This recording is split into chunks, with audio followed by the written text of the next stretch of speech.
لیکن ابھی بلاول بھٹو نے کچھ دیر پہلے میڈیا ٹاک کی ہے، اس میں پیپلز پارٹی نے الیکشن کمیشن سے مطالبہ کر دیا ہے کہ الیکشن کمیشن اب انتخابات کی تاریخ کا اعلان کرے۔ چیئرمین پیپلز پارٹی بلاول بھٹو زرداری نے سکھر میں میڈیا ٹاک کی ہے، جس میں انہوں نے کہا ہے کہ انتخابات کی تاریخ دینا الیکشن کمیشن کا اختیار ہے۔ بالکل، اس سے پہلے وہ بیسیکلی اس پر بات کر رہے تھے جو صدر مملکت طارق الوی کی خبر چل رہی ہے کہ وہ کسی وقت بھی الیکشن کی تاریخ کا اعلان کر سکتے ہیں، تو اس کے بعد ان کا رد عمل سامنے آیا۔ اس سے پہلے ویسے ہم نے بات جو کر رہے تھے وہ یہ کہ بلاول بھٹو پولیٹیکلی کافی ایکٹیو نظر آ رہے ہیں، جس طرح سے وہ عوامی رابطہ مہم کا انہوں نے آغاز کیا ہوا ہے اور لوگوں سے وہ گھل مل رہے ہیں، پھولوں کی پتیاں نچھاور ان کے اوپر ہو رہی ہیں۔ لگتا ہے ایسا ہے کہ پیپلز پارٹی الیکشن کی تیاری کر رہی ہے۔ علی، عوامی ری ایکشن دیکھنے کے لیے عوام میں جانا ضروری ہے، اس لیے شاید وہ ایکٹیو ہو گئے ہیں، الیکشنز کے قریب ہیں۔ بلاول بھٹو نے آج جو میڈیا ٹاک کی ہے انہوں نے اس میں ایگزیکٹلی کیا کہا ہے، پہلے وہ سنتے ہیں۔ معاشی مسئلہ حل ہے وہ عوامی راج ہے، اور وہ صرف ہو سکتا ہے جب ہم الیکشنز کروا کے منتخب نمائندے کو اسلام آباد میں بٹھائیں گے۔ ڈیٹ کا اعلان کا اختیار وہ ہماری نظر میں، میرا پارٹی کی نظر میں الیکشن کمیشن کے پاس ہے۔ جو ہمارا سیلف سیبٹاجنگ نیشنل سیکیورٹی پالیسی جو خان صاحب نے اتنے سالوں کا محنت کو چند دنوں میں خراب کر دیا۔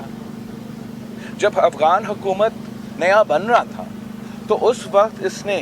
پاکستان کے بارڈرز نہ صرف ان شہریوں کے لیے چلے، اسالم والوں کو تو بنتا ہے، پوری دنیا میں ایسے ہوتا ہے، مگر وہ دہشت گرد جو ان کے جیلوں سے فرار ہو کے یہاں آئے ان کو آباد کرنے کا پلان بنایا تھا۔ بلاول بھٹو کی گفتگو آپ نے سنی ہے۔ علی، جو یہ باتیں کر رہے ہیں، جو امریکنز چھوڑ کر گئے اپنا اسلحہ افغانستان میں، یہ باتیں ہو رہی ہیں کہ کچے کے ڈاکو وہ یوز کر رہے ہیں اور چیئرمین پی ٹی آئی کی کچھ غلط پالیسیوں کی وجہ سے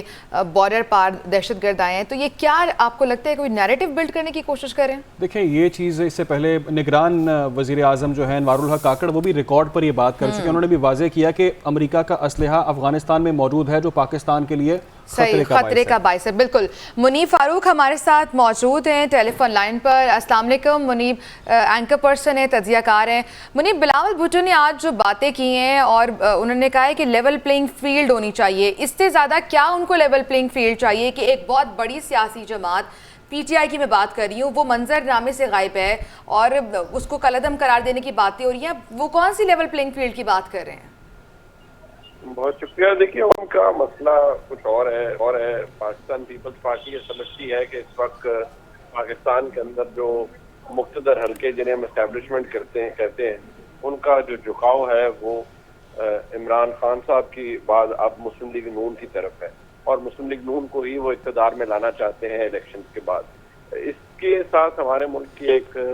بدقسمت تاریخ جڑی ہے اور اسٹیبلشمنٹ کا کردار کیا رہا ہے ہمارے ملک کے اندر وہ جڑا ہوا ہے۔ یقینی طور پر یہ کچھ ایسی باتیں ہیں جن کو ہم انڈینائبل فیکٹس کہتے ہیں، لہٰذا پاکستان پیپلز پارٹی کو اب یہ نظر آ رہا ہے کہ جو اس وقت صورتحال ہے اس میں بعض نظر میں پاکستان پیپلز پارٹی کے لیے اسپیس کم ہے اور مسلم لیگ نون کے لیے اسپیس زیادہ ہے، جبکہ مسلم لیگ نون یہ سمجھتی ہے کہ جتنی قیمت انہوں نے ادا کی ہے اب ان کا رائٹ بنتا ہے کہ وہ اقتدار کے اندر آئیں۔ لیکن یہاں جو کنسرننگ بات ہے میرے لیے وہ یہ ہے کہ سارے چکر میں کیا عوام کو ان کی رائے کا اظہار کرنے کی مکمل آزادی ہوگی؟ کیا ان کا ووٹ میٹر کرے گا؟ پاکستان تحریک انصاف نے جو خود اپنے ساتھ کیا اور عمران خان صاحب نے جو خود اپنے ساتھ کیا، اپنے ووٹر کو خود مشکل میں ڈالا ہے۔ لہٰذا میں سمجھتا ہوں کہ اس وقت صورتحال کم از کم اس وقت تک تو ایسی ہے کہ پاکستان اچھا منیب، پیپلز پارٹی کے چیئرمین عوام میں جا رہے ہیں، جلسے کر رہے ہیں، جگہ جگہ ان کے استقبال ہو رہے ہیں، لیکن نون لیگ بالکل منظر نامے سے غائب ہے۔ الیکشن کی بات جب آتی ہے تو دونوں میں تضاد نظر آتا ہے، لیکن جب بات آتی ہے الیکشن کی تاریخ کی تو دونوں ایک پیج پر ہوتی ہیں جماعتیں کہ بھائی صدر تاریخ نہیں دے سکتے۔ کیا یہ ڈبل سٹینڈرڈز ہیں اور اندر کھاتے چل کیا رہا ہے؟ دیکھیے، اس میں بات ڈبل سٹینڈرڈ کی شاید نہیں ہے، اس میں بات اپنے اپنے اوپینین کی ہے اور دونوں کے اوپینین کے پیچھے قانونی جواز موجود ہے۔ اور حکومت جو پی ڈی ایم کی تھی وہ تو اب چلی گئی، لیکن جو نگران حکومت ہے، نگران وفاقی وزیر قانون